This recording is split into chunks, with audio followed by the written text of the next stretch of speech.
I had a 5-minute paint job on this thing, didn't come out too bad actually.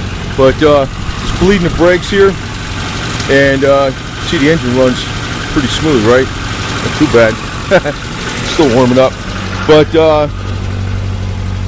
I didn't quite get the air out of him last night. And I says, this is what you got to do. You know, I used the old trick. I'll show you what the trick I was using, but it doesn't push the pedal all the way down. I use this thing. It's a magnet. Fill it up with brake fluid.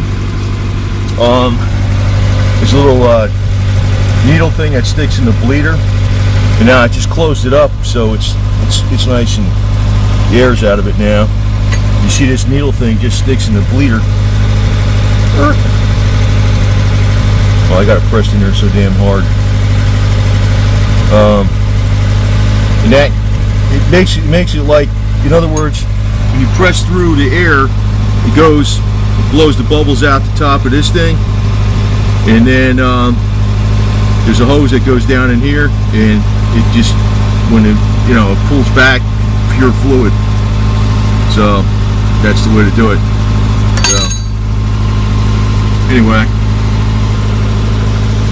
just want to show you that real quick. And I tried to lock her out. Actually, what I did was I raised the one tire up off the ground with the jack, like I got the wheel off. I can't. I'll demonstrate it for you. Actually, put the wheel back on. I'll show you what I mean. You can drive it right off. If you had an open end rear, it'll never do that in a million years. Here the thing is, it's going to be 25 degrees down here in Florida. Sometimes it was getting down to low 30s. That's about close to record.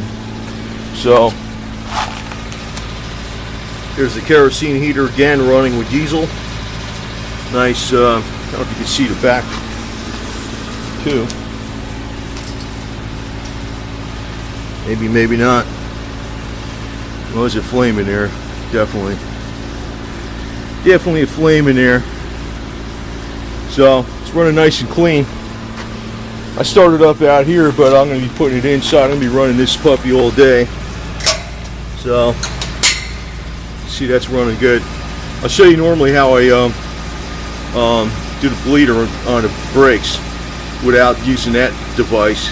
And this is what I usually do, but it didn't quite work because I couldn't push the pedal all the way down. It got most of the air out though. Normally what I do is I use a piece of wood up against the pedal, and the seat cushion works like a spring to push the pedal down part way, but it doesn't push it down all the way. But usually that's enough to get all the air out. But this thing's still cold. I got a manual choke on this puppy. So we're going to drive it off the jack stand after I put the wheel on and show you that the locker indeed does work. Okay, you'll see free rotation. Almost like, there, it's a ratchet.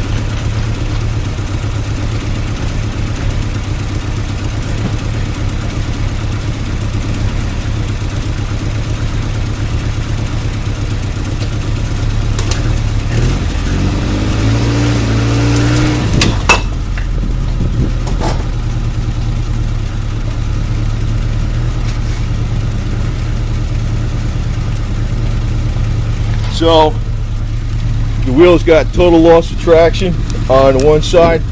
The other side totally just locks it up and does it. So there you go. It's working good, and it's got the free road, and it's not that loud, man. It's got the royal purple in it. That shit makes the difference. That stuff is actually pretty damn good.